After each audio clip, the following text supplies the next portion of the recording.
This is the first time you guys are kind of doing a direct sequel instead of a reboot in a while. Why the decision, unlike Doom and Wolfenstein, why the decision to not do a hard reboot for Rage 2? So we wanted to evolve kind of the Wasteland and the story from the original, and so just rebooting, we'd have to tell the origin story again. But we wanted to evolve the Wasteland. We wanted the post-apocalyptic, so with the biomes and the way your characters, the nanotrites work, and the abilities and the stories. We felt that a sequel would actually suited us better. But saying that, it is important to note that if you've never played the original, don't stress about it. We'll fill you in on things you missed. You'll be fine. Right, excellent. You guys also decided not to do any multiplayer and just do the focus on the single player. Where did that decision come from? So looking at the game that we wanted to make, looking at all the different components of it, we felt that we wanted to focus on making the best single player game we could. We feel that the what you get, the value of all the stuff that we add in the game makes it well worth it. And again, I love multiplayer, but this is a great single player game. Cool. What are some of the games that influenced the new gameplay, like this time around? Like, because there's been a few post-apocalyptic games that have come out since Rage 1. Well, of course, the original Rage inspired us. Max, of course, the game that the team worked on. Other games that Avalanche worked on as well. So there's not a single game.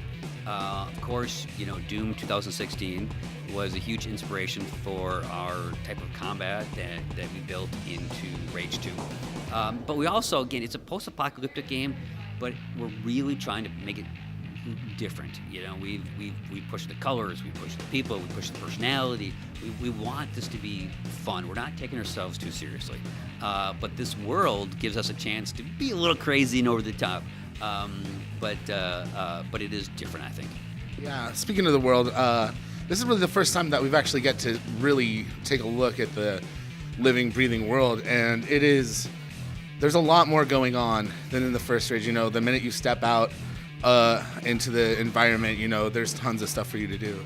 And that was a purpose decision. The original Rage was pretty empty, pretty brown, and not a lot of life in the wasteland. So we really try to make the game more dense, more activities, more people, and then give people lots of personality.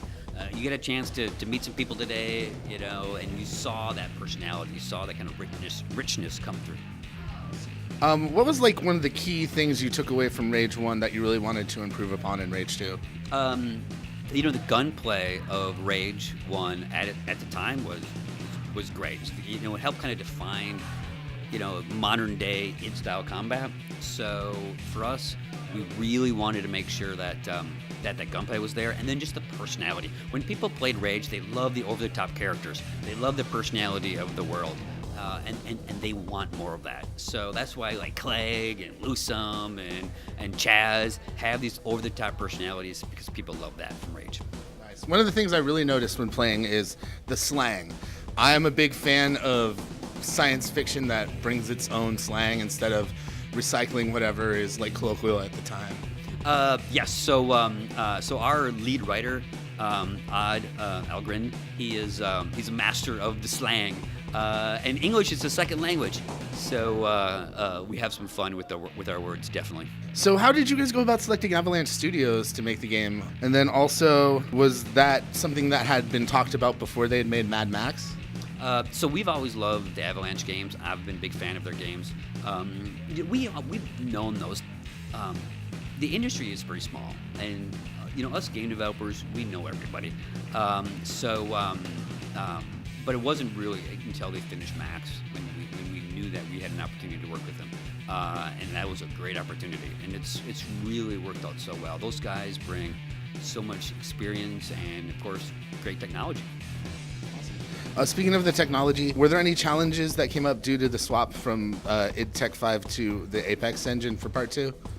No, because Avalanche is the developer. The team knows how to work with their engine. We took our knowledge and help them modify, the gameplay. But it's their gameplay, so their engine's always easy. Will Andrew WK be playable in Rage 2? No, Andrew WK will not be playable in Rage 2, but he is the voice of Ruckus, so if you pick up the Collector's Edition, he is the voice of Ruckus. So, today I was playing the game and I got to experience the Mutant Bash TV aspect of it. I was curious, are we going to see a time trial mode that maybe revolves around the television show or anything like that? That is a good question. I know the team has some plans to modify some of the rule sets, but that's not a bad idea. I'll have to tell them that.